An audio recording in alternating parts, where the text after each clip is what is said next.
सभी भुजाएं क्या होती हैं? बराबर होती हैं। जैसे कि हमारी टाइल्स है, टाइल्स क्या है? इनकी सब भुजाएं कैसी हैं? बराबर होती है। जैसे हमारा ब्लैक बोर्ड है, ये हमारा क्या है? रेक्टेंगल है।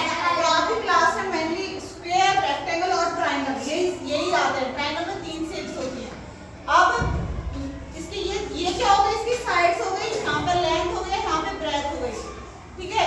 ये भी इसकी क्या हो गई? साइड हो गई। ट्रायंगल में साइड हो गई। जो अगर हमें परिमाप निकालना होता है तो सभी भुजाओं को क्या करते हैं? जोड़ देते हैं। और अगर हमें किसी भी शेप्स का अगर परिमाप निकालना है तो हम उसकी सारी भुजाओं को जोड़ देते हैं। अगर हमें एरिया, जो हमने इससे पहले चैप्टर पढ़ा था, एरिया में हम क्या करते हैं? अगर हमारी ये 2D शेप्स जितनी जगह घेरती है उसे हम इसका क्या बोलते हैं? एरिया। ये वाला क्या है इसका? एरिया। ये क्या है इसका? एरिया। ये भी क्या है इसका? एरिया। अब हम चलते हैं वॉल्यूम की तरफ। अब हमारे पास 3D शेप्स होती हैं कुछ, मान के चलिए ये क्यूबॉइड और क्यूब 3D शेप्स होती है, ऊपर की आपको दिखे। जैसे ये डिब्बा, इसमें आपको प्रॉपर दिख रहा है, चौकोर डिब्बा दिख रहा है। इसमें ये आपकी क्या हो गई? लेंथ। ये क्या हो गई? इसकी ब्रेथ। जो कि हमारे पहली वाली शेप्स में नहीं है। तो ये हमारी, अगर आपको लेंथ, ब्रेथ और हाइट, लंबाई, चौड़ाई और ऊंचाई मिले तो वो हमारी शेप्स, उसमें हम निकालते हैं वॉल्यूम। वॉल्यूम क्या होती है? The measure of amount of space occupied by solid. मतलब इसके अंदर कितनी जगह आती है? चौक के डिब्बे के अंदर कितने चौक आ रहे हैं, ये इसकी क्या हो गई? वॉल्यूम हो गई।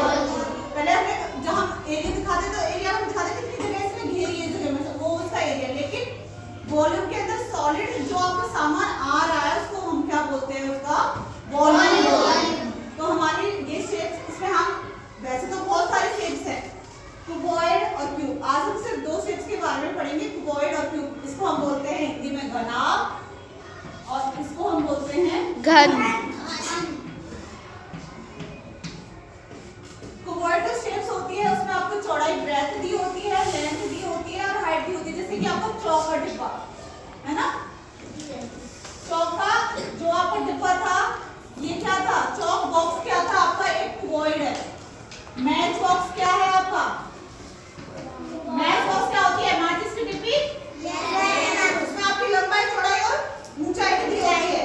और अगर हमारी इसमें तो सब चीज अलग अलग होती है, जैसे आपकी आयत में थी।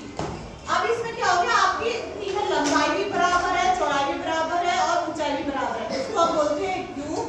अब क्यूब के आपने बहुत सारे एग्जांपल देखे, जैसे कि डाइस जो आप खेलते हो, डाइस फेंक के खेलते हो ना, सांप सीढ़ी खेलते हो, उसमें भी डाइस की जरूरत होती है। क्यूब बर्फ की वो देखिए आपने, क्यूब छोटी छोटी आइस क्यूब देखिए, वो भी सब क्या होती है? उनकी लंबाई, चौड़ाई, ऊंचाई क्या होती है?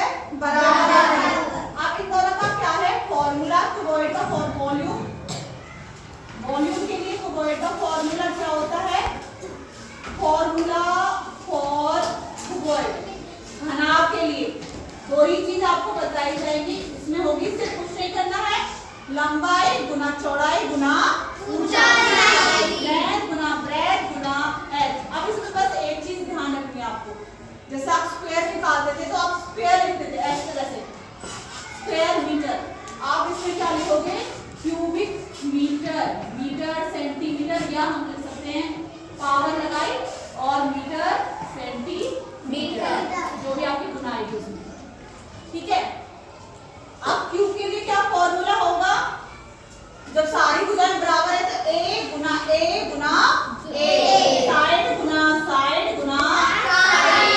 तो ये क्या होगा? ए की पावर 3। ए की पावर 3 का मतलब क्या होगा? ए को हम कितनी बार गुना करेंगे? 3 बार। क्यूबिक मीटर या सेंटीमीटर या घन सेंटीमीटर, क्यूबिक को हम बोल सकते हैं घन सेंटीमीटर। तो मैं आपको एक छोटा सा सवाल हम करते हैं।